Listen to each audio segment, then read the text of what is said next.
Hello friends, स्वागत है आपका आज की इस नई वीडियो में। तो देखिए फ्रेंड्स, आज हमारे पास एक 5 kV का स्टेबलाइजर प्रिपेयर होने के लिए आया था। इसमें समस्या ये था कि इसका ट्रांसफार्मर जला हुआ था, तो ट्रांसफार्मर को हम बढ़िया से रिवाइंडिंग कर दिए। देखिए फ्रेंड्स, इसमें हम ट्रांसफार्मर को, ये ट्रांसफार्मर पहले से 8-3 में ही बंधा हुआ था, तो हम भी इसको 8-3 में ही वाइंडिंग किया है। और अगर आपको इस ट्रांसफार्मर का वाइंडिंग डाटा चाहिए तो आप नीचे कमेंट कीजिएगा, हम आपको वाइंडिंग डाटा भी दे देंगे। तो देखिए, हम इसमें ट्रांसफार्मर का तो वाइंडिंग कर दिए और इसमें सिर्फ और सिर्फ हम एक काम किए हैं, इसका न्यूट्रल वाला वायर को हम इसमें जोड़े हैं। ताकि ये न्यूट्रल वाला वायर इसलिए हम जोड़े हैं क्योंकि इसको जोड़ना बहुत जरूरी होता है और ये इसमें थोड़ा सा भी लूज कांटेक्ट नहीं रहना चाहिए और इसको जोड़ने में थोड़ा बहुत टाइम भी लगता है, तो इसीलिए हम इसको पहले जोड़ लिए हैं। बाकी इसमें कोई भी कनेक्शन हम नहीं किए हैं। देखिए, इसका पहले जब ट्रांसफार्मर जला तो इसका पुराना वाला कार्ड का कितना बुरा तरीका से ये जल गया था, तो इसको भी हम चेंज करेंगे। इसके साथ साथ देखिए, इसमें लगा जो वोल्ट मीटर है, ये वोल्ट मीटर भी हमारे हिसाब से खराब है। अब ये इसको तो हम चेक नहीं किए हैं। देखिए, वोल्ट मीटर को भी अगर हो सके तो वोल्ट मीटर भी हम चेंज करेंगे। इसके बाद इसमें उस पीसीबी के जगह पर, यानी कि उस माइक्रो कंट्रोलर के जगह पर हम इस माइक्रो कंट्रोलर कार्ड को इस्तेमाल में लेंगे। ये काफ़ी बेहतर माइक्रो कंट्रोलर कार्ड है।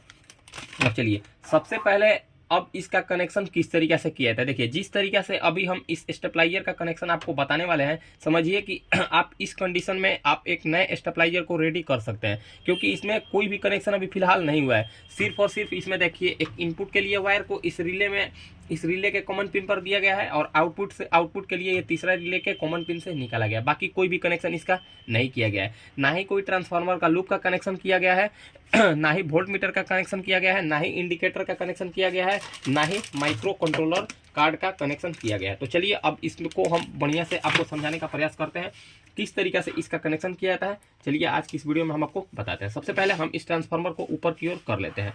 ट्रांसफार्मर को ऊपर की ओर करने के बाद देखिए, सबसे पहले आपको क्या करना है। सबसे पहले आपको एक ब्लैक वायर या फिर आपको किसी भी कलर का वायर लेना है। और देखिए, आप ये रिले पर ध्यान दें। आप रिले पर थोड़ा सा करीब से दिखाने का कोशिश कर। देखिए, इस रिले में आपको 5 पिन देखने को मिलेगा। इस रिले में आपको 5 पिन देखने को मिलेगा। ये वाला पिन, यानी कि इसके नीचे वाला पिन कॉमन हो गया। ये वाला पिन इसका एनसी हो गया, जो कि ये इससे और ये हमेशा अटैच रहता है। और ये वाला पिन इसका यानी कि एनो हो गया। ये पिन इससे हमेशा अटैच रहता है और ये पिन इससे तभी अटैच होगा जब हम इसमें 24 वोल्ट का कनेक्शन देंगे, यानी कि ये दोनों कॉइल का हो। ये दोनों 24 वोल्ट कॉइल के लिए इसमें 2 ठो लूप निकला हुआ है। जब ये कॉइल में सप्लाई दिया जाएगा तो ये कॉमन एनसी के साथ, एनो के साथ कनेक्ट हो जाएगा। और ये जब 24 वोल्ट हट जाएगा तो ये कॉमन एनो के साथ, नॉर्मल क्लोज के साथ कनेक्ट रहेगा, यानी कि ये पिन इसके साथ हमेशा कनेक्ट रहता है। इसको इससे जुड़ने के लिए इसमें 24 वोल्ट की आवश्यकता होती है। तो देखिए, इसमें 3 रिले है। इसमें टाइमर रिले को नहीं लगाया गया है। तो 3 रिले का कनेक्शन किस तरीके से किया था ये भी हम आपको बताने वाले हैं। इसमें टाइमर रिले का भी कनेक्शन करने में कोई बड़ी चीज नहीं है। तो देखिए, इस 3 रिले में आपको 6 कॉइल के लिए पिन देखने को मिलेगा। एक रिले में 2 पिन, फिर दूसरा रिले में 2 पिन और फिर तीसरा रिले में 2 पिन। आपको सभी, यानी कि इस तीनों रिले के एक एक पिन को कॉमन, यानी कि एक पिन को जोड़ते जाना है। देखिए, इस पिन को जोड़ेंगे, इस पिन को जोड़ेंगे, इस पिन को जोड़ेंगे, यानी कि एक तार से हम तीनों पिन को जोड़ लेते हैं। चलिए, हम इसको बढ़िया से सोल्डरिंग कर लेते हैं। इसी तरीके से, जिस तरीके से हम आपको कनेक्शन करना बता रहे हैं, आपको सेम इसी तरीके से स्टेबलाइजर का कनेक्शन करते जाना है। अगर आप नया स्टेबलाइजर भी रेडी कर रहे हैं तो आपको सेम यही नियम को अपनाते रहना है। आपका कनेक्शन एकदम हैंड टू हैंड एकदम बढ़िया जाएगा। कोई भी प्रॉब्लम आपको देखने को नहीं मिलेगा। देखिए, ये 2 रिले का कनेक्शन कंप्लीट हो गया। अब बचा तीसरा रिले।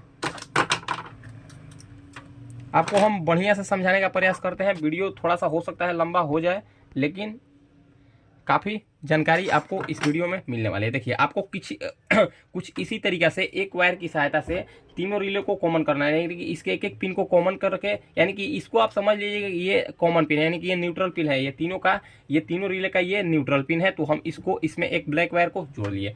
अब बचा इस रिले में आपको अभी भी 3 पिन देखने को मिलेगा। आप इस 3 पिन में भी एक एक वायर को जोड़ ले। अब देखिए, फिलहाल हम इसमें 3 वायर को कट करके रख दिया। देखिए, फिलहाल हम इसमें 3 वायर को कट कर लिए हैं। अब चलिए, एक एक वायर को हम इसमें बारी बारी से जोड़ते हैं। एक एक वायर को हम इसमें बारी बारी से जोड़ते हैं। देखिए, ये हो गया हमारा फर्स्ट रिले, जो कि इनपुट रिले हो गया। ये हो गया हमारा सेकेंड इनपुट रिले। ये हो गया हमारा सेकेंड इनपुट रिले। और ये हो गया हमारा आउटपुट रिले, जो कि तीसरा नंबर हुआ। ये हो गया हमारा आउटपुट रिले,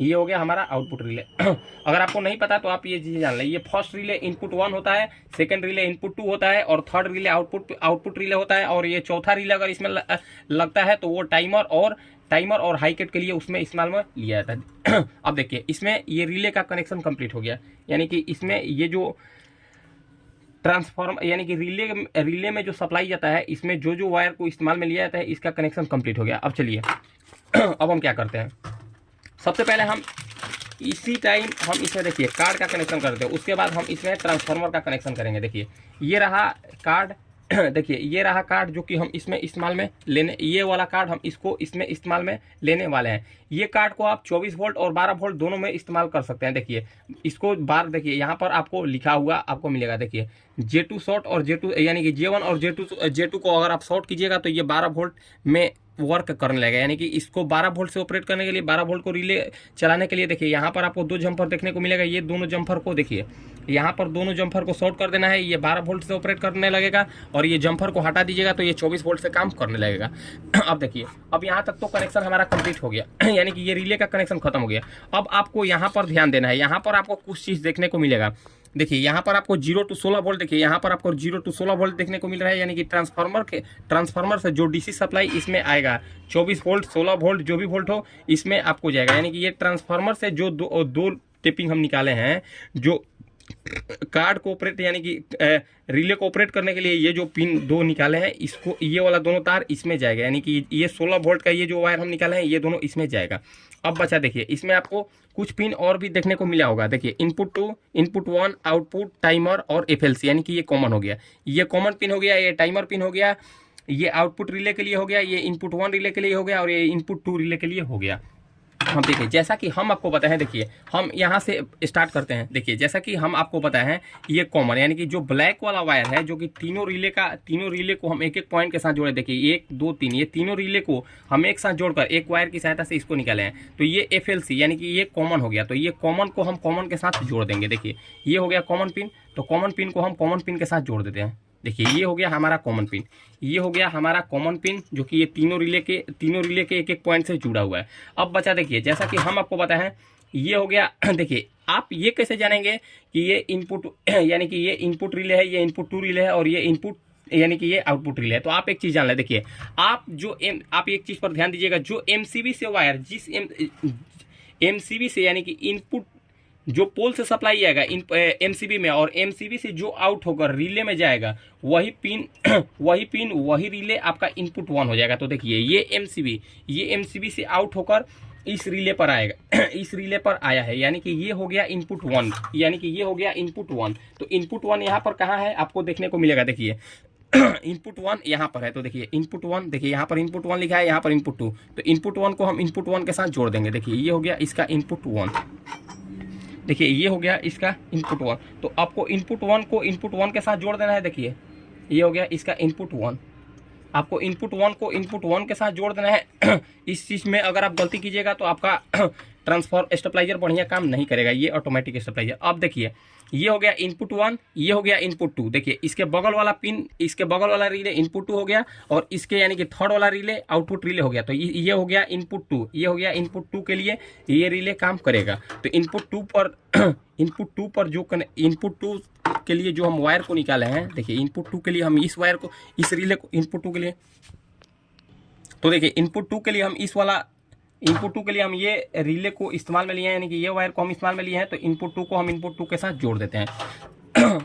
अब बचा ये तीसरा जो कि आउटपुट रिले है, जैसा कि हम आपको बताएं, ये इनपुट 1, ये हो गया इनपुट 2, और ये हो गया आउटपुट। तो देखिए यहाँ पर भी आपको OP देखने को मिल रहा होगा। देखिए FLC TM के बगल में ये OP यानी कि ये आउटपुट रिले हो गया। तो आउटपुट रिले को हम आउटपुट रिले के साथ जोड़ देते हैं, आउटपुट रिले के कनेक्शन के साथ जोड़ते हैं, यानी कि आउटपुट रिले का जो कार्ड में कनेक्शन है हम वहाँ पर इसको जोड़ देते हैं। ये कनेक्शन हमारा लगभग कंप्लीट हो गया। अब हमको इसमें एक पिन को छोड़ देना है, जो कि TM यानी कि टाइमर का कनेक्शन को हमको छोड़ देना है। टाइमर हाई कट के लिए इसमें रिले को इस्तेमाल में नहीं लिया गया है, तो हम इस कनेक्शन को इसमें नहीं जोड़ेंगे। अब बचा इसमें हमारा 2 वायर छूट रहा है अभी, 0 to 16 वोल्ट। तो देखिए ये 2 वायर हम इसमें से निकाले हैं, देखिए ये 2 वायर हम इसमें से 2 निकाले हैं। तो हम देखिए इसको इसमें कस लेते हैं। देखिए इसको हम यहाँ पर सोल्डरिंग नहीं करते हैं, हम इसको यहाँ पर कस ही लेते हैं। देखिए इसको हम यहाँ पर कस ही लेते हैं, ये थोड़ा सा बढ़िया ही रहेगा अगर हम इसको कस लेंगे तो हम इसको सबसे पहले बढ़िया से कस लेते हैं। आपको इसमें थोड़ा सा भी लूज कनेक्शन नहीं होना चाहिए, अगर लूज कनेक्शन होगा तो हो सकता है आपका स्टेबलाइजर से कुछ खटखट टाइप का आवाज़ भी सुनने को मिल जाए। तो आप ज़्यादातर कोशिश कीजिएगा कि इसका कनेक्शन जितना बढ़िया से हो सके उतना बढ़िया से आप करें। देखिए ये हो गया हमारा एक वायर का कनेक्शन हमारा कंप्लीट। बच्चा इसमें से हम ये दूसरा वायर को निकाले थे, अब दूसरा वायर को भी हम इसमें कनेक्शन दे लेते हैं। देखिए ये हो गया हमारा दूसरा वायर, जो कि लगभग ख़त्म ही कनेक्शन इसका कार्ड का ख़त्म होने वाला ही है। देखिए ये हो गया हमारा दूसरा वायर, ये हो गया हमारा दूसरा वायर, ये हो गया हमारा दूसरा वायर। यानी कि लगभग हमारा ट्रांसफर ये कार्ड का जो सप्लाई, ये कार्ड का जो कनेक्शन है, हमारा कार्ड का कनेक्शन बिल्कुल खत्म हो गया। देखिए तो देखिए हमारा लगभग इसका कनेक्शन कंप्लीट हो गया, यानी कि ये कार्ड का कनेक्शन हमारा कंप्लीट लगभग हो गया। अब इसमें जो इंडिकेटर का कनेक्शन है और ये क्विक स्टार्ट का कनेक्शन है, इसको हम बाद में आपको समझाएंगे। अब इसके बाद देखिए सबसे इंपॉर्टेंट कनेक्शन क्या होता है, इसको हम थोड़ा सा साइड कर लेते हैं। अब इस कार्ड को हम साइड कर लेते हैं, इसको आप थोड़ा सा डेकोरेट भी कर सकते हैं, लेकिन हम इसको अभी फिलहाल डेकोरेट नहीं करेंगे। हम इसको चालू करने के बाद इसको केबल टाइप की सहायता से बढ़िया से डेकोरेट कर देंगे। अब सबसे इंपॉर्टेंट चीज़ क्या होता है, इस ट्रांसफार्मर में जो लूप आता है, देखिए इस ट्रांसफार्मर में आपको 4 वायर या फिर 5 वायर भी आपको देखने को मिल सकता है। अगर आपके ट्रांसफार्मर में 5 वायर निकला है तो 5 वायर का भी हम आपको कनेक्शन बता देंगे, अगर आपके ट्रांसफार्मर से 4 वायर निकला है तो हम आपको 4 वायर का भी कनेक्शन बता देंगे। देखिए अब आपको ट्रांसफार्मर में एक चीज़ समझना है, इसमें फर्स्ट लूप कौन सा है, सेकेंड लूप कौन सा है, थर्ड लूप कौन सा है और फोर्थ लूप कौन सा है, इस चीज़ पर आपको ध्यान देना है। अगर ये चीज़ आप गलती करेंगे तो हो सकता है आपका ट्रांसफार्मर यानी कि आपका स्टेबलाइजर बढ़िया से काम नहीं करेगा। तो देखिए सबसे पहले हम आपको डायग्राम्स दिखाने का कोशिश करते हैं। तो देखिए ये रहा हमारा डायग्राम, ये कनेक्शन डायग्राम। ये देखिए इसमें 5 लूप निकला हुआ है। देखिए इसमें आपको 5 लूप देखने को मिलेगा। देखिए 1 2 3 4 और 5, इसमें 5 लूप आपको देखने को मिलेगा। जबकि देखिए इस ट्रांसफार्मर से हम इसमें से 4 लूप ही निकाले हैं। देखिए 1 2 3 और 4, इसमें से हम 4 लूप ही निकाले हैं, और जबकि इसमें 5 लूप का कनेक्शन दिया गया है। अब इसको हम 4 लूप में कैसे कन्वर्ट करेंगे हम आपको ये समझाने वाले हैं। देखिए ये हो गया, सबसे पहले आप कनेक्शन को समझ ले। देखिए फर्स्ट रिले यानी कि ये हो गया फर्स्ट लूप फर्स्ट रिले के एनसी पिन से जुड़ा हुआ है।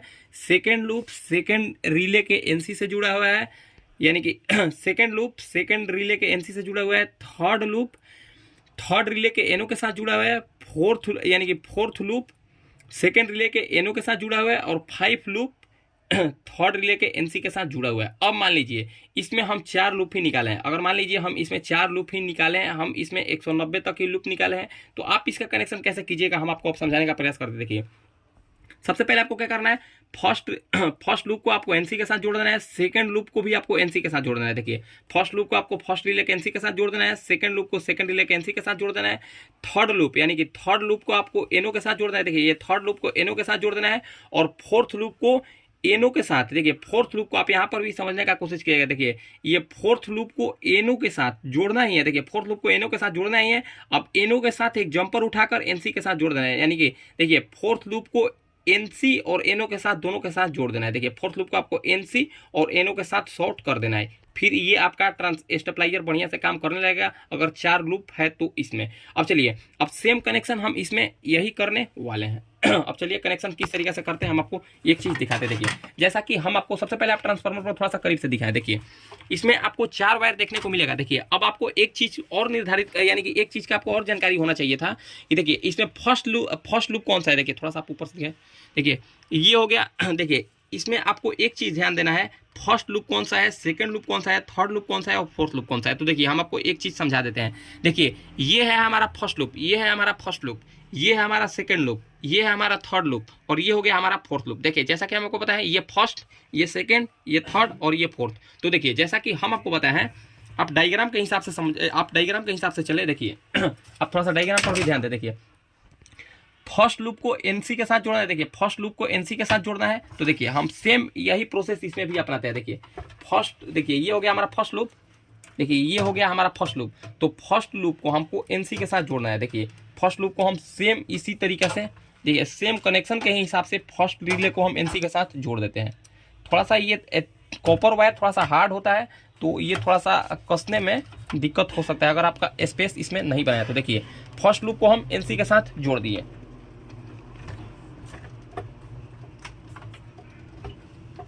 देखिए ये हो गया हमारा फर्स्ट लूप, फर्स्ट रिले के एनसी के साथ जुड़ गया। देखिए ये हो गया हमारा फर्स्ट लूप, ये हो गया फर्स्ट लूप फर्स्ट रिले के एनसी के साथ जुड़ गया। थोड़ा सा आप इसको टाइट ही करें, ये लूज नहीं होना चाहिए। देखिए ये हो गया हमारा फर्स्ट लूप का कनेक्शन कंप्लीट। अब देखिए जैसा कि हम आपको बताया, देखिए सेकंड लूप को हमको सेकंड रिले के एनसी के साथ जोड़ना है। देखिए सेकंड लूप को सेकंड रिले के एनसी के साथ जोड़ना है। तो देखिए ये हो गया हमारा सेकंड लूप को सेकंड रिले के एनसी के साथ जोड़ना है। तो हमको यहाँ पर इस वाला वायर को जोड़ देना है। तो देखिए हम इसको खोल लेते हैं, हम इसको फिलहाल खोल लेते हैं। खोलने के बाद देखिए अब इसको किस तरीके से कनेक्शन, सेम वही थोड़ा सा आपको जोड़ने में हो सकता है दिक्कत हो, क्योंकि ये तार थोड़ा सा टाइट होता है। तो थोड़ा सा इसको शेप दे लेते हैं ताकि ये बढ़िया से जुड़ जाए और हमको दिक्कत भी नहीं करना पड़े।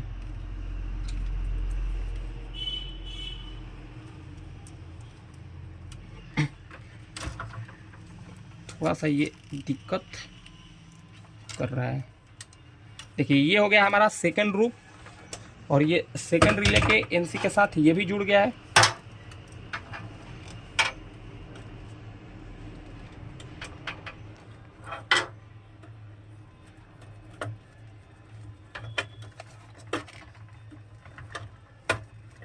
देखिए ये हो गया हमारा सेकंड लूप सेकंड रिले के एनसी के साथ जुड़ गया है। देखिए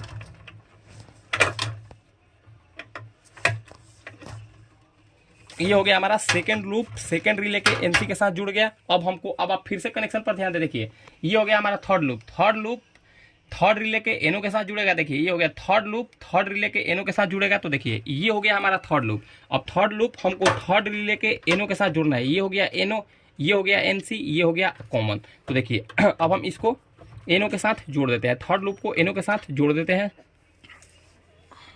ये थर्ड लूप को थर्ड रिले के एनो के साथ जोड़ देते हैं। थोड़ा सा ये जोड़ने में दिक्कत करता है क्योंकि ये काफ़ी मोटा तार होता है और ये मजबूत भी काफ़ी होता है। तो थोड़ा सा आपको हो सकता है जोड़ने में कसने में इसको दिक्कत करना पड़ सके। देखिए ये हो गया हमारा थर्ड लूप थर्ड रिले के एनो के साथ जुड़ गया। देखिए ये हो गया हमारा थर्ड लूप थर्ड रिले के एनो के साथ जुड़ गया। देखिए थर्ड लूप थर्ड रिले के एनो के साथ जुड़ गया। अब बचा फोर्थ लूप। अब आपको फोर्थ लूप पर ही ध्यान देना है। देखिए ये बचा अब हमारा फोर्थ लूप, ये हो गया हमारा फोर्थ लूप। तो जैसा कि हम आपको बताया, देखिए ये हो गया फोर्थ लूप आप यहाँ डायग्राम पर ध्यान दें। ये हो गया फोर्थ लूप को हमको सेकेंड रिले के एनो से यानी कि आप इसको फोर्थ लूप को एनसी पर भी जोड़ सकते हैं थर्ड रिले के। देखिए फोर्थ लूप का आप थर्ड रिले के एनसी पर भी जोड़ सकते हैं, लेकिन एनसी को थर्ड रिले के एनसी को सेकंड रिले के एनो के साथ जोड़ देना है। तो देखिए अब हम क्या करेंगे, हम इसमें इस तरीका से एक वायर को ले लेंगे। देखिए हम इसमें इस तरीका से एक वायर को ले लेंगे और सबसे पहले तो हम इसको खोल लेंगे, यानी कि थर्ड रिले के एनसी पिन को हम खोल लेंगे। अब थर्ड रिले के एनसी पिन को खोलने के बाद देखिए हम क्या करेंगे, सबसे पहले हम इसमें इस वाला वायर को डाल लेंगे। देखिए हम ये दोनों वायर को इसमें कस लेंगे। देखिए ये थर्ड रिले के हम ये दोनों वायर को इसमें कस लेते हैं।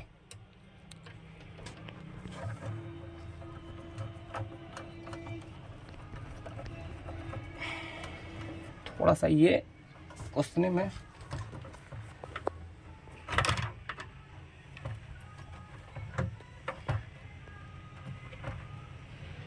देखिए हो गया थर्ड रिले का।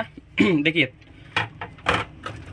ये हो गया लूप नंबर 4। देखिए लूप नंबर 4 रिले नंबर 3 यानी कि आउटपुट रिले के एनसी के साथ जुड़ गया। अब ये एनसी के साथ जो जुड़ा पिन, देखिए ये जो एनसी के साथ जुड़ा पिन, अब ये सेकंड यानी कि थर्ड रिले का एनसी पिन को हमको सेकंड रिले के एनो के साथ जोड़ देना है। तो अब हम क्या करेंगे, थर्ड रिले का एनसी पिन को सेकंड रिले के एनो के साथ जोड़ देना है। तो देखिए हम सेम नियम इसमें भी अपनाएंगे।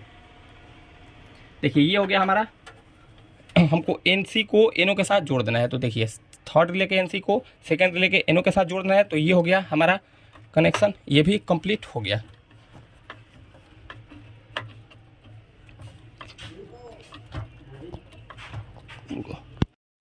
तो देखिए ये हो गया हमारा फोर्थ यानी कि चौथा नंबर लूप को हमको थर्ड रिले के एनसी के साथ जोड़ना है और यही थर्ड रिले के एनसी को हमको सेकंड रिले के एनो के साथ जोड़ देना है। अब बच्चा देखिए आपको दो पिन इसमें खाली नजर आ रहा होगा। देखिए फर्स्ट रिले का एनो पिन और सेकंड रिले का कॉमन पिन। तो आप यहाँ कनेक्शन पर ध्यान दे, देखिए फर्स्ट रिले का एनो पिन और सेकंड रिले का कॉमन पिन आपस में अटैच है, यानी कि फर्स्ट रिले का एनो और सेकंड रिले का कॉमन को हमको एक में जोड़ देना है। तो देखिए हम क्या करेंगे, फर्स्ट रिले का एनो को हमको सेकंड रिले के कॉमन के साथ जोड़ देना है। तो देखिए हम इसमें इस तरीका का एक जम्फर को लेंगे। देखिए हम इसमें इस तरीका का एक जम्फर को लेंगे जिसमें हम स्लेविंग को इस्तेमाल किए हैं। अगर आप चाहें तो इसमें तार को भी 4 mm का तार को भी इस्तेमाल में ले सकते हैं। देखिए ये हो गया हमारा, इसको हम इसमें जोड़ दिए।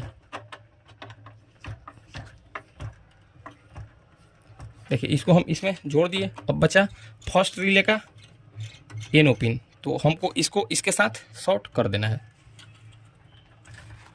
तो हम इसको इसके साथ भी शॉर्ट करने वाले हैं।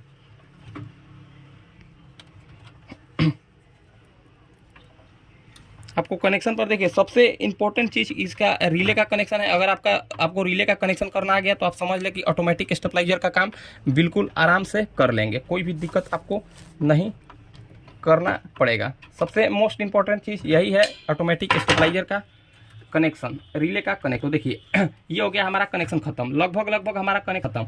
अगर आप चाहें तो इसी कनेक्शन से आप स्टेबलाइजर को अभी रन करा सकते हैं बिना वोल्ट मीटर की सहायता से, बिना इंडिकेटर की सहायता से ये स्टेबलाइजर आपका रन करेगा। अब चलिए, अब इसी कंडीशन में हम इसको चालू करके आपको दिखाने का प्रयास करते हैं। देखिए हम इसी कंडीशन में इसको चालू करने का प्रयास करके दिखाते हैं आपको। अब इसमें एक चीज़ हम आपको और बताते हैं, इसमें अब इंडिकेटर का कनेक्शन, मीटर का कनेक्शन किस तरीके से किया जाए ये भी हम आपको बताएंगे। सबसे पहले हम इसको चेक कर लेते हैं, यानी कि सबसे पहले हम आपको इसको चालू करना बताते हैं। सबसे पहले हम क्या करते हैं, अपना बैरियर को लाते हैं और बैरियर को लाकर इसमें कसते हैं और हम आपको फिर दिखाते हैं। तो देखिए फ्रेंड्स, हम आपको बढ़िया से समझाने के लिए हम थोड़ा सा अपना सेटअप किए हैं। देखिए बैरियर का थोड़ा सा पीछे दिखाएं। देखिए बैरियर का जो आउटपुट पिन है, देखिए ये बैरियर का जो आउटपुट पिन है इस स्टेबलाइजर के इनपुट पिन के साथ जोड़ दिए। देखिए ये बैरियर का आउटपुट पिन हम स्टेबलाइजर के इनपुट पिन के साथ जोड़ दिए हैं। और देखिए इस बैरियर का इनपुट पिन, यानी कि ये बैरियर जो आउटपुट वोल्ट निकालेगा ये इस मीटर से दिखाएगा और ये जो स्टेबलाइजर आउटपुट वोल्टेज करेगा इस मीटर से दिखाएगा। अब देखिए ये जो बैरियर आउटपुट करेगा यानी कि ये दोनों मीटर का प्रोब हम इस बैरियर के दोनों आउटपुट पिन से दे दिए हैं। और ये जो आउटपुट वोल्ट स्टेबलाइजर का बताएगा, हम इसका ये लाइन यानी कि ये पॉजिटिव पिन को हम अपने हाथ में रखे हैं। ये जो स्टेबलाइजर आउटपुट वोल्ट करेगा हम इसका पिन यहाँ पर रखेंगे या फिर हम इसको यहाँ पर रख के आपको वोल्टेज चेक कराएंगे। देखिए सबसे पहले हम दोनों मीटर को ऑन कर लेते हैं। देखिए ये हमारा वोल्ट इनपुट बताएगा और ये हमारा वोल्ट मीटर आउटपुट बताएगा। अब चलिए, अब हम इसमें सप्लाई को दे लेते हैं। देखिए हम इसमें सप्लाई को दे दिए। अब देखिए जैसे ही हम इसमें सप्लाई दे, देखिए इसका बैरियर में सप्लाई आ गया, यानी कि ये बैरियर ऑन हो गया। अब देखिए हम इसमें तकरीबन ये स्टेबलाइजर हमारा 90 से 300 वोल्ट तक काम करेगा। तो हमको इस स्टेबलाइजर को प्रॉपर से चेक करने के लिए हमको इसमें 90 वोल्ट सबसे पहले देना है, 90 या 100 वोल्ट के बीच में देना है। अगर ये स्टेबलाइजर हमारा बढ़िया से वाइंडिंग होगा तो हम इसमें जब 90 या 100 वोल्ट के बीच में देंगे तो ये स्टेबलाइजर हमको 200 वोल्ट आउटपुट करके देना चाहिए, यानी कि ये 200 वोल्ट आउटपुट निकालना चाहिए। तो चलिए अब हम इसमें सप्लाई को दे लेते। देखिए हम इस स्टेबलाइजर में तकरीबन हम 97-98 यानी तकरीबन हम 100 वोल्ट के तकरीबन इसमें दिए हैं। अब चलिए, अब हमको इसके आउटपुट से चेक करना है ये स्टेबलाइजर हमारा आउटपुट कितना कर रहा है। देखिए ये हो गया आउटपुट, ये हो गया हमारा आउटपुट रिले। ये आउटपुट रिले का कॉमन पिन यहाँ से हमारा वोल्टेज आउट होगा। तो देखिए अब हम इसको यहाँ पर रखते हैं। देखिए जैसे ही हम इसमें 98 वोल्ट इनपुट दिए हैं तो ये स्टेबलाइजर हमारा 204 वोल्ट आउटपुट कर रहा है। अब चलिए अब हम इसको थोड़ा सा बढ़ा कर देखते हैं ये स्टेबलाइजर क्या कट, यानी कि ये स्टेबलाइजर क्या कट मार रहा है। तो देखिए ये 234 पर कट मार दिया, 234 से फिर हमारा 197 पर आ गया। फिर से हम इसको बढ़ाते हैं। देखिए फिर से ये हमारा 200 पर आ गया। देखिए फिर से ये हमारा 200 पर आ गया, फिर से ये हमारा 200 पर आ गया, यानी कि ये स्टेबलाइजर हमारा बिल्कुल प्रॉपर बढ़िया से काम कर रहा है। देखिए अभी हम इसमें 207 वोल्ट दिए हैं, ये 207 वोल्ट आउट कर रहा है। अब हम इसको थोड़ा सा डाउन करके देख लेते हैं। फिर ये देखिए जैसे ही हम इसको कम कर दिए हैं, देखिए जैसे ही हम इसको कम किए, देखिए ये कितना पर फिर से अप हो जाएगा। देखिए 190 आया और 190 के बाद देखिए ये फिर से 200 पर चल जाएगा। देखिए 190 के बाद फिर से ये 230 पर चला गया। फिर से हम इसको कम करके देख लेते हैं। हम फिर से इसमें देखिए तकरीबन हम इसमें 90 वोल्टेज दिए हैं। देखिए तकरीबन हम 90-92 वोल्टेज दिए हैं, ये तकरीबन 193-94 वोल्ट आउटपुट कर रहे हैं। फिर से हम आपको दिखाने की कोशिश करें ये कट कितना कर रहा है। देखिए 240, फिर से देखिए 200 कुछ पर, 235 पर ये तकरीबन वोल्ट 235 और 200 के बीच में ये स्टेबलाइजर आपको वोल्टेज निकाल कर देगा।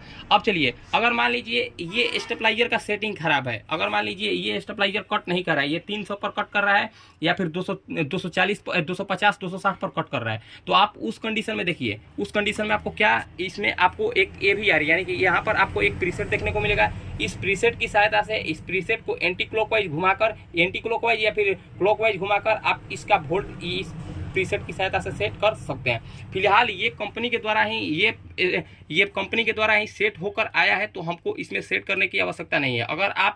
अगर आपका स्टेबलाइजर बढ़िया वोल्टेज नहीं निकाल रहा है, तो आप यहाँ से बढ़िया स्टेबलाइजर का वोल्टेज को इस कार्ड की सहायता से, इस प्रीसेट की सहायता से सेट कर सकते हैं। यानी कि फिलहाल हमारा ये ऑटोमेटिक स्टेबलाइजर बढ़िया काम कर रहा है। देखिए, हम आपको फिर से इसमें 90 वोल्टेज दिखाकर देखिए, तकरीबन देखिए इसमें हम तकरीबन 100 वोल्ट, देखिए इसमें हम तकरीबन 100 वोल्ट दिए और ये स्टेबलाइजर हमारा कितना बढ़िया काम कर रहा है। देखिए ये 210 वोल्टेज निकाल रहा है, यानी कि ये स्टेबलाइजर ओवरऑल हमारा बिल्कुल बढ़िया काम कर रहा है। देखिए 240 पर ये, देखिए 230-35 पर ये कट भी कर रहा है। देखिए 230-35 पर ये स्टेबलाइजर कट भी कर रहा है। ये स्टेबलाइजर का हमारा कार्ड का कनेक्शन खत्म हो गया। अब हम इस बैरियर को साइड में कर लेते हैं, थोड़ा सा कुछ देर के लिए हम इस बैरियर को साइड कर लेते हैं और इसको बंद कर लेते हैं। अब हमारा कुछ कनेक्शन अभी रह गया है। अब वो कौन सा कनेक्शन रह गया है, अब हम आपको ये चीज़ समझाने का प्रयास करते हैं। देखिए कौन कौन सा अभी हमारा कनेक्शन रह गया है, ये चीज़ हम आपको समझाने का प्रयास करते हैं। सबसे पहले हमारा ये वोल्ट मीटर का कनेक्शन रह गया, ये इनपुट आउटपुट जो रोकर स्विच होता है इसका कनेक्शन रह गया। तो अब इसका कनेक्शन किस तरीके से किया जाता है, ये हम आपको समझाने का प्रयास करते हैं। देखिए इसमें हम, जैसा कि आपको पता है, वो वोल्ट मीटर खराब हो गया है, तो उस वोल्ट मीटर के जगह पर हम ये 72 mm का वोल्ट मीटर को इस्तेमाल में लेंगे। अब इस वोल्ट मीटर का कनेक्शन किस तरीके से किया जाता है हम आपको समझाने का प्रयास करते हैं। देखिए, कभी भी आप इस ट्रांसफार्मर का न्यूट्रल वायर को जोड़िएगा, कभी भी आप इस ट्रांसफार्मर का न्यूट्रल वायर को जोड़िएगा, तो न्यूट्रल वायर के साथ आप इसमें एक पतला सा वायर को और जोड़ लीजिएगा, क्योंकि वोल्ट मीटर को चलाने के लिए, देखिए इस वोल्ट मीटर को चलाने के लिए न्यूट्रल और फेज की आवश्यकता होती है। तो सीधा न्यूट्रल हम इस यानी कि ये यहाँ से न्यूट्रल हम सीधा इस वोल्ट मीटर को देंगे। तो देखिए हम यहाँ से इस तार को छील लेते हैं। देखिए हम यहाँ से इस तार को छील लेते हैं। यहाँ से इस तार को छीलने के बाद, देखिए यहाँ से इस तार को छीलने के बाद हम सीधा इस वोल्ट मीटर पर सोल्डरिंग कर देंगे, यानी कि वोल्ट मीटर के किसी एक पिन पर इसको सोल्डरिंग कर देंगे। आपको सेम इसी तरीके से कनेक्शन करते जाना है। हम आपको स्टेप बाय स्टेप कनेक्शन समझाने का प्रयास करते हैं, ताकि आपके पास कभी भी इस तरीके का प्रॉब्लम आए या फिर आप नया स्टेबलाइजर को रेडी करें तो आपको थोड़ा सा भी परेशानी ना हो। तो देखिए यहाँ पर हम एक वायर को जोड़ दिए, ये न्यूट्रल वायर हो गया, ये हमारा न्यूट्रल वायर, ये हमारा न्यूट्रल वायर हो गया।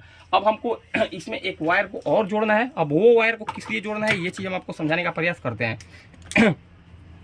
इस वोल्ट मीटर को चलने के लिए न्यूट्रल और फेज की आवश्यकता होती है। तो न्यूट्रल का तो कनेक्शन कर दिए, अब फेज का कनेक्शन हम यहाँ से कर लेंगे। देखिए फेज का कनेक्शन भी हम यहाँ से कर लेंगे। और फेज का कनेक्शन किस तरीके से कहता है ये भी हम आपको समझाने का प्रयास करते हैं। देखिए इसमें हम एक वायर को और जोड़ लेते हैं। देखिए एक वायर को हम यहाँ पर और जोड़ लेते हैं, ये हो गया हमारा एक वायर और। देखिए इसमें ये हो गया हमारा एक वायर और। थोड़ा सा ये बढ़िया से सोल्डरिंग नहीं हुआ है, तो हम इसको थोड़ा सा बढ़िया से सोल्डरिंग करने का प्रयास करते हैं ताकि ये टूटे ना। देखिए हम इसमें एक वायर को और जोड़ लिए, ये हो गया हमारा फेज। अब ये दोनों वायर जोड़ने के बाद हम इस वोल्ट मीटर को कस लेते हैं। ये दोनों वायर को जोड़ने के बाद हम इस वोल्ट मीटर को कस लेते हैं। अब इसके आगे का कनेक्शन कैसे होता है हम आपको ये बढ़िया से समझाने का प्रयास करते हैं। ये हो गया हमारा। फिलहाल अभी वोल्ट मीटर से जो दो वायर है, उस दो वायर को सेम इसी तरीके से आपको जोड़ लेना है। सेम इसी तरीके से आपको जोड़ लेना है, इस चीज़ पर आपको ध्यान देना है। अब आपको एक चीज़ ध्यान देना है, थोड़ा सा आप आगे दिखाएं, थोड़ा सा आप आगे दिखाएं। देखिए इसमें आपको एक रोकर स्विच देखने को मिलेगा। देखिए इस रोकर स्विच के बीच में थोड़ा सा इसमें कुछ चीज़ लिखा हुआ आपको मिलेगा। देखिए ये हो गया, यानी कि आप इस स्विच को ऊपर कीजिएगा तो ये वोल्ट मीटर इनपुट वोल्टेज दिखाएगा। ये स्विच को नीचे कीजिएगा तो ये स्टेबलाइजर का वोल्ट मीटर आउटपुट वोल्टेज दिखाएगा। और जैसे ही आप इसको बीच में कर दीजिएगा ये वोल्ट मीटर बंद हो जाएगा। यानी कि हमको कैसे कनेक्शन करना है, ऊपर से ऊपर प्रेस करने के बाद इसका इनपुट वोल्टेज दिखाना है और ये रोकर स्विच को नीचे प्रेस करने के बाद ये इसका आउटपुट वोल्टेज दिखाना है। तो अब इस कनेक्शन को किस तरीके से किया जाता है हम आपको बताने का प्रयास करते हैं। देखिए जैसा कि हम आपको बताएं, ऊपर का यानी कि ऊपर हमको इस स्विच को प्रेस करने के बाद इनपुट वोल्टेज चेक करना है और नीचे प्रेस करने के बाद आउटपुट वोल्टेज को दिखाना है। तो देखिए हम इसमें दो वायर को ले लेते हैं। देखिए हम इसमें दो वायर को ले लेते हैं। देखिए हम इसमें दो ब्लैक वायर को ही ले लिए हैं, इससे कोई मतलब नहीं है, आप किसी भी कलर का वायर को ले सकते हैं। देखिए हम इसमें दो एक वायर को फिलहाल ले लिए। अब इस वायर को देखिए, अब इस वायर को कहाँ जोड़ना है, अब इस वायर को आपको इस स्टेबलाइजर के यानी कि इस स्टेबलाइजर के इनपुट पिन पर यानी कि ये रिले से जो वायर आएगा, यानी कि ये रिले बोल रहे हैं, ये एमसीबी से जो वायर आएगा, इस एमसीबी पर जो इस एमसीबी के आउट पिन से जो वायर आएगा वहाँ पर इसका इनपुट पिन को जोड़ देना है। देखिए यहाँ पर हमको इनपुट वोल्टेज को जोड़ देना है, यानी कि इनपुट तार को जोड़ देना है। यहाँ से हम इनपुट तार ले लेंगे, यानी कि जो पोल से सप्लाई आएगा एमसीबी से होके वहाँ पर आपको एक वायर को जोड़ लेना है। देखिए हम यहाँ पर एक वायर को जोड़ लिए हैं। अब बचा आउटपुट पिन, यानी कि आउटपुट पिन अब हम कहाँ से लेंगे, ये थर्ड रिले के, यानी कि थर्ड रिले के आपको कॉमन पिन से स्टेबलाइजर आउटपुट वोल्ट करेगा, यानी कि तीसरा रिले के कॉमन पिन से। जो अगर आपको ये चीज़ नहीं पता है इनपुट आउटपुट, तो देखिए आपको पीछे देखिए यहाँ पर पीछे इनपुट, देखिए यहाँ पर पीछे इनपुट, देखिए यहाँ पर पीछे इनपुट लिखा हुआ होगा और यहाँ पर पीछे आउटपुट लिखा हुआ होगा। आउटपुट से एक वायर को ले लेना है और इनपुट से एक वायर को ले लेना है। इनपुट को इनपुट के साथ जोड़ देना है और आउटपुट को आउटपुट के साथ जोड़ देना है। सेम यही प्रोसेस आपको करना है। तो फिलहाल हम वहाँ से कनेक्शन नहीं लेते हैं। वहाँ से कनेक्शन न लेने से बढ़िया है कि हम यहाँ से इस रिले के, ये थर्ड रिले के कॉमन पिन से हम यहाँ पर आउटपुट के लिए तार को ले लेंगे, यानी कि जो ये स्टेबलाइजर आउटपुट वोल्ट करेगा वहाँ से हम इस वायर को ले लेंगे। थोड़ा सा आपको सोल्डरिंग बढ़िया से करना है ये, ताकि कवरे ना, यानी कि टूटे ना। तो इस चीज़ पर थोड़ा सा आपको विशेष ध्यान देना है। देखिए हम थोड़ा सा ये बढ़िया से सोल्डरिंग नहीं हो रहा है, ये तार पर कार्बन होने के कारण ये बढ़िया से सोल्डरिंग नहीं हो पा रहा है। तो हम इसको सोल्डरिंग करने का बढ़िया प्रयास करते हैं। हम यहाँ पर ही इसको सोल्डरिंग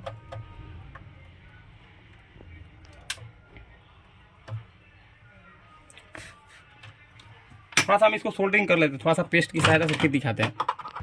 तो देखिए हम ये सोल्डरिंग को बढ़िया से कर लिए। देखिए ये हो गया आउटपुट, ये हो गया आउटपुट के लिए वायर और ये हो गया इनपुट के लिए वायर। अब हमको क्या करना है, देखिए इस स्विच पर आप ध्यान दें, इस रोकर स्विच पर। देखिए इस रोकर स्विच को हम नीचे करेंगे तो ये आउटपुट वोल्टेज बताएगा और इसको हम ऊपर करेंगे तो इनपुट वोल्टेज बताएगा। तो हमको देखिए ऊपर की साइड, यानी कि ऊपर की ओर हमको इनपुट वाला वायर को जोड़ देना है। इस स्विच में आपको 3 पिन देखने को मिलेगा।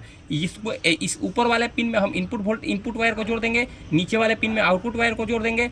और देखिए ये वाला जो वोल्ट मीटर है, ये वोल्ट मीटर का वायर को हम बीच में जोड़ देंगे। अब ये कैसे काम करेगा ये चीज़ हम आपको बताने का प्रयास करते हैं। देखिए ये हो गया इनपुट पिन, तो इनपुट वाला वोल्टेज, तो इनपुट वाला वोल्टेज को हम इस स्विच के ऊपर वाले पिन पर जोड़ देंगे। ये हो गया आउटपुट पिन, तो आउटपुट वाला वायर जो आउटपुट वोल्ट बताएगा, तो ये आउटपुट वोल्ट जो बताएगा इसको हम नीचे की साइड जोड़ देंगे। देखिए हम इसको नीचे की साइड जोड़ दिए। अब देखिए बीच वाला पिन हो गया, देखिए बीच वाला पिन इसका खाली हो गया। अब हम आपको बताते हैं ये बीच वाला पिन किस तरीके से काम करेगा और वोल्ट मीटर ये काम करता है। देखिए जैसे ही आप इसको ऊपर कीजिएगा, देखिए जैसे ही आप इसको ऊपर कीजिएगा इनपुट वोल्टेज बताएगा, जो जैसे ही आप इसको नीचे करिएगा ये आउटपुट वोल्टेज बताएगा। अब ये कैसे बताते हैं ये हम आपको बताने का प्रयास करते हैं। देखिए जैसे ही आप ये ऊपर कीजिएगा तो देखिए इनपुट पिन और ये बीच वाला पिन आपस में शॉर्ट हो जाता है। देखिए जैसे ही आप ऊपर कीजिएगा इनपुट पिन, यानी कि ये ऊपर वाला पिन, इनपुट पिन और ये वोल्ट मीटर का फेज वाला पिन, यानी कि ये लाल वाला पिन आपस में टच हो जाता है, यानी कि तब उस कंडीशन में ये इनपुट वोल्टेज बताने लगता है। और जैसे ही आप इसको नीचे कीजिएगा, देखिए जैसे ही आप इसको नीचे कीजिएगा ये आउटपुट पिन और ये बीच वाला पिन आपस में टच हो जाता है, तो ये आउटपुट वोल्टेज बताने लगता है। तो उम्मीद करते हैं आपको ये चीज़ बढ़िया से समझ में आया होगा। अब चलिए इसको हम यहाँ पर जोड़ देते हैं। देखिए अब इसको भी हम यहाँ पर जोड़ देते हैं। ये हमारा कनेक्शन कंप्लीट हो गया, यानी कि ये वोल्ट मीटर का भी कनेक्शन हमारा ओवरऑल कंप्लीट हो गया। अब हम आपको ये भी चेक करके दिखाते हैं क्या ये कनेक्शन कंप्लीट हुआ, यानी कि ये बढ़िया से कनेक्शन कंप्लीट हुआ या फिर नहीं। तो चलिए हम इसमें सबसे पहले फिर से एक बार सप्लाई को दे लेते हैं। हम इसमें फिर से आपको सप्लाई देकर और दिखा देते हैं। देखिए हम इसको सीधा डायरेक्ट में लगा लेते हैं। देखिए जैसे ही हम इसको सीधा डायरेक्ट में लगाते हैं और देखिए सबसे पहले हम इसमें इनपुट वोल्टेज 100 वोल्ट तकरीबन देते हैं। देखिए तकरीबन हम इसमें 100 वोल्ट दे दिए। देखिए तकरीबन हम इसमें 100 वोल्ट दे दिए। देखिए हम इसमें 100 वोल्ट दे दिए। अब हम स्टेबलाइजर का देखिए इनपुट पिन को दिखाते हैं। देखिए इनपुट पिन पर, देखिए जैसे इनपुट पिन पर हम ये 100 वोल्ट दिए तो देखिए ये 100 वोल्ट बता रहा है। देखिए इनपुट पिन पर हम 100 वोल्ट बता रहा है और ये आउटपुट पिन पर देखिए कितना वोल्ट बता रहा है, ये 220 वोल्ट बता रहा है, यानी कि 200 वोल्ट बता रहा है। और देखिए जैसे ही हम इसको बढ़ाएंगे फिर से ये 200 पर आ गया, फिर से हम इसको बढ़ाएं फिर से 200 पर आ गया, फिर से हम इसको बढ़ाएं फिर से ये 200 पर आ गया और फिर से ये 200 पर आ गया। यानी कि स्टेबलाइजर हमारा बिल्कुल बढ़िया काम कर रहा है। इस स्टेबलाइजर में कोई भी प्रॉब्लम नहीं है। अब इसमें एक तो इंडिकेटर का कनेक्शन करना है, तो इंडिकेटर का कनेक्शन हम आपको करना नहीं बताएंगे। इंडिकेटर का कनेक्शन करना हम आपको इसलिए नहीं बताएंगे क्योंकि यहाँ पर देखिए ऑलरेडी लिखा हुआ है। देखिए ये हो गया TM और ये LC, ये हो गया टाइमर, ये हो गया कॉमन पिन, यानी कि बल्ब आप इसमें 2-in-1 बल्ब को इस्तेमाल में लीजिएगा। एक 2 कलर वाला बल्ब को आप इसमें इस्तेमाल में लीजिएगा, एक रेड हो या फिर उसमें 2 कलर हो, कोई सा भी रेड ब्लू या फिर रेड येलो कोई सा भी कलर हो। देखिए जो उस बल्ब में 3 पिन होता है, 3 पिन यानी कि बीच, उस बल्ब के बीच वाला पिन को आपको ये कॉमन पिन के साथ जोड़ देना है। ये हो गया टाइमर। टाइमर में आपको, टाइमर में अगर आप इसमें टाइमर रिले नहीं लगा रहे हैं तो आप इसका कनेक्शन नहीं करें। अगर आप इसमें टाइमर रिले नहीं लगा रहे हैं तो आप इसमें टाइमर रिले का कनेक्शन नहीं करें। आप इसमें सिर्फ LO यानी कि LC और LO को इस्तेमाल में ले, ये कॉमन और ये आउटपुट पिन को आप इस्तेमाल में लें। अब आपको एक चीज़ और दिखा देते हैं, अब आपको एक चीज़ और हम आपको दिखाते हैं। अगर आप इसमें टाइमर रिले को इस्तेमाल में लेंगे तो देखिए क्विक स्टार्ट का आपको एक चीज़, देखिए क्विक स्टार्ट को आपको, क्विक स्टार्ट यानी कि QS आपको करके दिखाओगा। अगर ये दोनों पिन, अगर आप इसमें टाइमर रिले लगाते हैं, टाइमर रिले को लगाते हैं तो देखिए टाइमर रिले को जैसे ही लगाएंगे तो ये यानी कि माइक्रो कार्ड में, देखिए माइक्रो कार्ड में आपको 2 प्रीसेट देखने को मिलेगा। ये वोल्टेज एडजस्ट करने के लिए है और ये वाला रिले जो है, ये वाला प्रीसेट जो है ये टाइमर को एडजस्ट करते हैं, यानी कि टाइमर को एडजस्ट करने के लिए लिया गया है उपयोग में। ये कैसे काम करता है, देखिए आप इसको जैसे ही बढ़ाइएगा ये टाइम यानी कि बढ़ा जाएगा। लाइन को यानी आउटपुट को जितना देर आप सेट करना चाहते हैं, आउटपुट को इस स्टेबलाइजर से जितना देर के लिए रोकना चाहते हैं उतना देर से इस प्रीसेट को घुमाएंगे, यानी कि इस प्रीसेट को जितना घुमाएंगे ये आपका टाइमर रिले से आउटपुट वोल्ट को रोके रखेगा। अगर आप इसको डायरेक्ट करना चाहते हैं तो देखिए Q यानी कि QS पिन, इसमें ये 2 पिन को आपस में अगर आप शॉर्ट कीजिएगा तो ये वाला ये स्टेबलाइजर यानी कि ये स्टेबलाइजर का कार्ड इमीडिएट वोल्टेज आउट कर देगा। फिलहाल हम इसमें टाइमर रिले को इस्तेमाल में नहीं दिए हैं तो ये इमीडिएट ही वोल्टेज आउटपुट करेगा। तो फ्रेंड्स उम्मीद करते हैं आपको हमारे ये जानकारी अच्छा लगा हो। अगर आपको हमारे ये जानकारी अच्छा लगा हो तो वीडियो को लाइक करें, कमेंट करें और हमारे चैनल को सब्सक्राइब जरूर करें। इसमें जितना कनेक्शन होता है ओवरऑल हम आपको कनेक्शन भरपूर समझाने का प्रयास किए हैं। अगर आपको हमारा ये जानकारी अच्छा लगा हो तो वीडियो को लाइक जरूर कीजिएगा और हमारे चैनल को सब्सक्राइब जरूर कीजिएगा। मिलता है किसी नेक्स्ट वीडियो में, आज के लिए इतना ही, धन्यवाद।